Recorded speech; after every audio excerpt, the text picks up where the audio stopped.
Wow, the light is too bright, but it's all right. Okay, hello everybody. Thank you so much for being here, and really excited to have discussion with Urho today about, of course, Vario, Yeah, about you do distance, your job, no about worry his about me. experience in terms You of can do building whatever you want. two amazing companies, two amazing deep tech startups, and also what are the different sort of advices that he has for upcoming deep tech founder in terms of talent, in terms of funding, in terms of all different things that he can think of. So maybe we can start Urho with talking a bit about how did you start Vario, and then how did you transition from there to distance? Yeah, so glad to talk about that one. So before Vario, I had been working at Microsoft and Nokia for around a decade. Yeah. First, quite long time in operating system side, doing software, and then roughly 5 years on a journey from Nokia's high-end phones to Microsoft, continuing to build like the bleeding next generation high-end phone innovations, and then productizing those to actual shipping products. Maybe 6 or 7 phones coming through me in some shape or form. Great experiences, and getting to know the hardware business, like all the dynamics of working with subcontractors and component suppliers, and the kind of thing that it's not very much taught at school on how do you work with these people, and how do you do the negotiations, and all the cultural traits and so forth. Anyway, then at Microsoft, I got into really good terms with the HoloLens team, with the head of hardware at Microsoft, who was then in the beginning Todd Holmdahl, super great guy, and then I started doing multiple things for the Seattle-based team. So a VR headset for the Xbox team. I did a flip phone a little bit later for the Panos Panay's team. So Panos was later responsible for the hardware, and then what else? Many imaging devices or systems for the Surface team. Like really great things to know how to do bleeding edge projects, and learning also how to fail on some of those, but really very similar as doing startups after startups after startups. You always get a new team, right?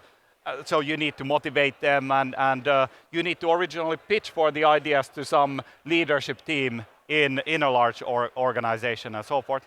Anyway, long story short, after we had been kicked off from Microsoft, then we started looking with my co-founder Nico Aiden. So what do we do next? And then we heard of this thing called startup scene that had been like unbeknownst to us been forming in Finland. And we started working with in-venture portfolio companies, like a little bit pitching ourselves, like how about if we would join on one of these VC funds? We know a lot how to operate in large scale. We have great connections to most of the large companies in the world. And through that one, we ended up making a bet that we can do a better mixed reality headset than HoloLens in 2 days. We made that one, then showed it to one particular CEO. The prototype, you mean? The prototype. Then we ended up at Lifeline's office 2 days later, and their question was like, "This is great. So how much are you asking?" And we are like, "We are not looking for funding at all. We just came to show the prototype. We are actually kind of like asking to sit on your side of the table. So how about it? We're pretty cool guys." And their answer was like, you guys have so much more to give on that side, so maybe you just stay on that side of the table. So how much you need? And that's how we ended up raising the first million as a result of this discussion in 30 minutes. Lifeline? That was Lifeline Ventures. Did they come a bit later? They came later. So Lifeline really created the company with us. They pushed us to make the company. And which year are we talking about, Urho? Is it 2016, 2017? 2016. 2016. And I think this is one of the things that a lot of people, especially with corporate or science background, they actually need somebody from the VC side to really push them through the edge of going to the startup scene. Like with the youngsters, it's different thing. But if you actually want to be pulling in researchers, they need some added conviction that this all makes sense and they should really go through that one. And it's only the, like you need to be junior enough to be fool enough to start on a startup journey because like nothing is guaranteed except that like most likely you will fail is the only guaranteed thing.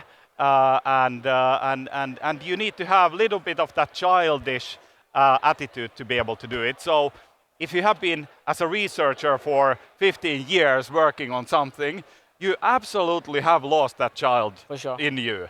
So somebody needs to be pushing for that one. And I'm not saying that we weren't kind of like ripe for this one, but we had no thinking that we should be forming a startup at that stage. Yeah.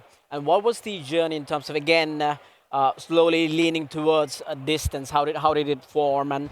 And maybe a bit also about Varjo. How did you see the change from 2016 to you're till 2024, right? Yeah, 2023. 2023. Yes. How did you see the change in terms of VCs? Because you raised multiple rounds till Series D, if I remember correctly, right? Yeah. Yes. So I personally was the CEO on the seed A and B rounds. Okay. And these were years 2016, 17, and 18.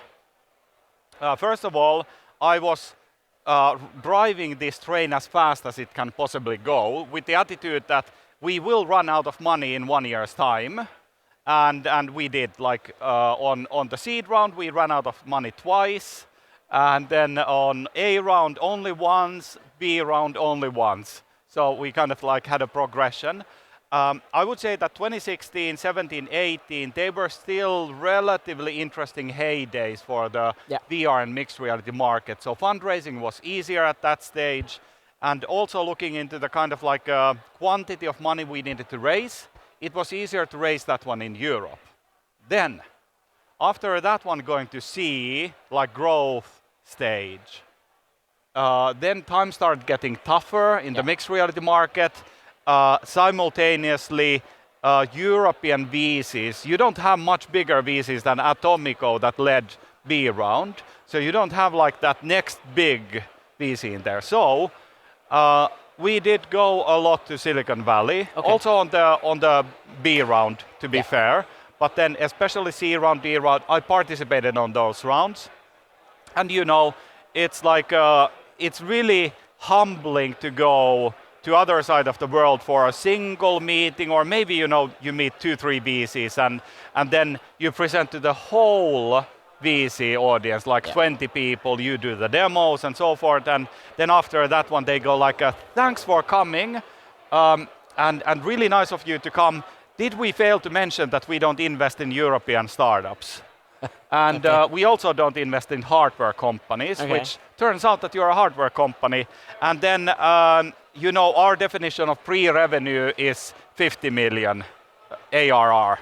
So it turns out that you don't tick any of these boxes, but so nice of you to come. Now, you know, like it's always with the VCs, this is just like their way of saying we're not ready to invest. And if they were really excited, like nothing of these would have been deal breakers. But it was really funny, like hearing the same message over and over again. But there is a hint of reality to it. Like VCs are local, they want to be close to their funded companies. So investing on the God forbidden back end of the world to Finland is not trivial.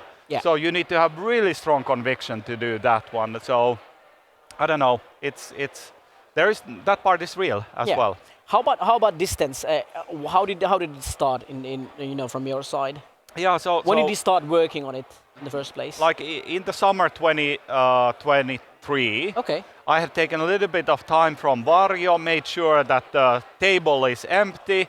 And all of my responsibilities have been pushed to other people. I did this one in the beginning of 23, and then started working a little bit more on the family, on myself, going to the gym, making sure I'm in a good shape and so forth.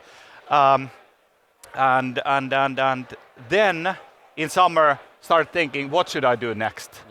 So, a little bit more planning than last time, right? not just going to an investor with accidentally forming a company, but I took a little bit of pool of potential co-founders. We formed initially 16 core ideas, then we did that to 8, then to 4, and then we did full like a pitch decks, but also like I don't know, 10-page documents for each one of these as a, this would be the company, this is how we would make money, this would be our SWOT, so strength, weaknesses, opportunities and threats, these kind of analyses, and yeah, proper market analysis. Then we weeded out the 2, and then we thought that, hey, let's pitch now these 2 to some of the VCs, let's see the reaction, and we had really fortunate that Petteri from Field of View Ventures took the first call. Yeah. The other one was a medical startup, so that might have been much more difficult. So we presented to him. We have an idea how to do mixed reality without glasses for aerospace, automotive, and defense, turning any existing glass surfaces into mixed reality surfaces. And they were like a domain-specific fund, and the reaction was like, this is a great idea, so you should definitely pursue this one. And all to the point that let's start working on this one immediately. And so much more diligent process, but at the very end it was the same. Like reaction was like and decision point was almost instantaneous at the end of the journey. Yeah. Was Distance always from the very start very much defense focused? No, we started first year with the idea that let's work on automotive to create scale. Okay. Because Varjo was all about professional, the highest end, the best possible, and you can certainly build a great market with that one. But our thinking was that let's make sure that we have the economies of scale from the get-go, and then we go to these more diversified, better GM markets after that one, and leverage that scale economy to make sure that it's really difficult to compete with us. Yeah. Because we are already in the volume of millions of units annually, so you cannot like super easily, as a big company, have, for example, better competitive advantage. Maybe also the follow-up question in terms of pitching your startup as a commercial, or let's say for the consumers, compared to really defense-focused. How difficult has it been, or what has been the process for you in terms of pitching it to the investors? And I think you had like 10 million from Google Ventures and stuff. How did it actually go? How was the process? I mean, that went really nicely and well. We had formed first like a clique of investors who could lead the round, and then the Google investment happened in 4 days after they saw our prototype. Okay. And this was when the company was less than 6 months old. So it's kind of testimony that the tech started to be there, and then it was all about how to bring this to the market. Then like a B2B and defense, they're very similar in the sense that you need to, you have really long purchase cycles. Yeah. You need to first convince somebody inside a large organization to become your champion, and then through that one you gradually make your way to these larger deals. Yeah. And I would say that quite a lot of learnings from Varjo have been applied now at Distance, because Varjo's biggest customer base is US Department of Defense related organizations, US Navy, Army, Air Force, and so hence we have been around the block a little bit in that side already. Yeah, and then I think getting some sort of like, the documentation and the process is much more tighter compared to, for example, what you did in Varjo, right? Yeah, to some degree. So we are doing field use systems, so the certifications are definitely much heftier. When you do training, they're all in nice civilized environments, laboratory controlled conditions. You can say that, hey, you should only operate this in 22 degrees centigrade in low humidity. Okay. Like we didn't ever say it, but you could. You could have said, this is like only low humidity.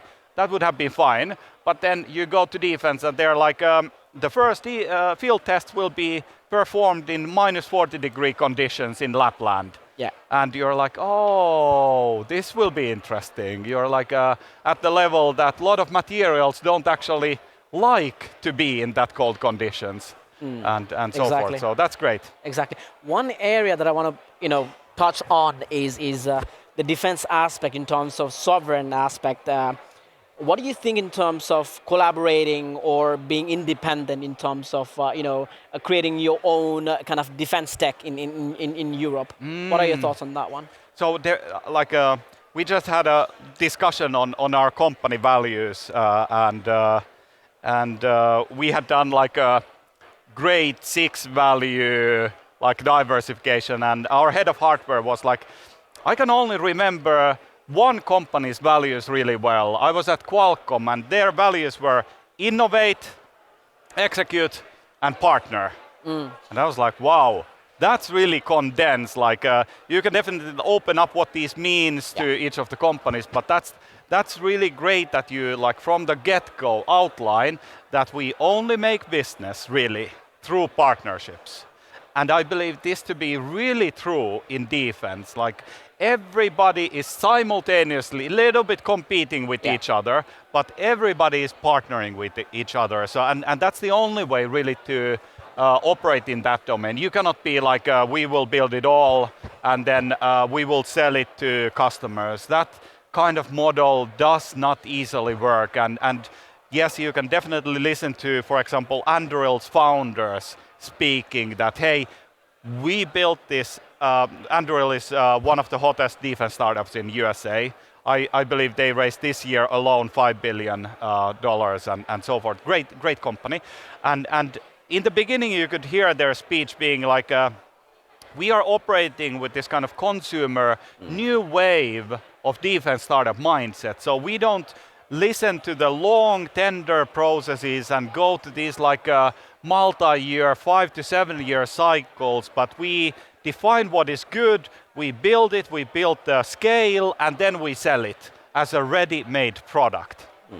Yes, you might be able to succeed with some of the products like that, but then when you listen to more of their recent interviews, they go like, we really are already applying at the very beginning of the cycle, adjusting what should be that future product.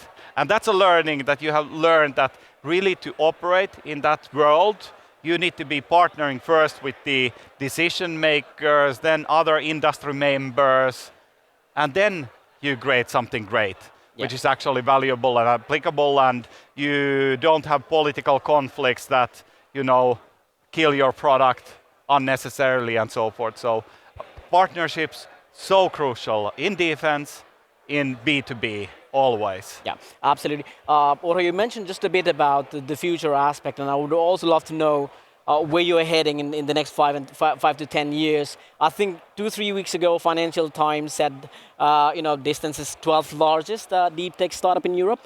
Where do you see in 5 to 10 years, Distance? Yeah, well, defense startup, not deep tech. Defense yes, startup. Defense exactly. startup. So that was, of course, fantastic thing to see. Same time, really sad to see because all defense startups combined in Europe had raised less than half the money that Anduril raised this year alone since the beginning of Ukraine war. Yeah. So in the last 3 years, half of what single US startup raised. So it's so that's a little bit sad. Happy to be 12th, sad to be 12th. All right. In that sense. So we are definitely on a really nice growth trajectory. We're now discussing on the first shipping deals on actual shipping products to the market, looking into 27 in the defense, in 29-30 in the automotive side.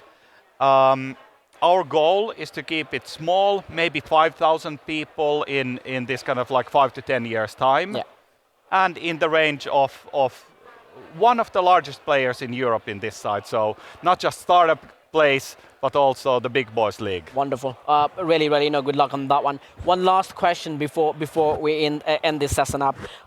Any advice to upcoming deep tech startup founders? I mean, definitely make sure you have a good supportive investment group from the get-go. They will help you and steer you to the right direction. don't hesitate to ask for help from these guys who have seen like so many startups fail and succeed, and they have insights that you wouldn't think they have, because you're as a startup founder, you think, I know my business, I know my shit really well, but there is the other side that you don't know. So being super open and discussing about these things with your investors is super crucial. Second one is go to the customers from the day zero, work with them, make sure you understand the real problem, not the problem you think you are solving, but the problem that they actually have. And that's the first product you should bring to the market. Then somebody will buy it. It might not be your dream product, but then you will get to the market, and that's going to be the beginning of the real journey.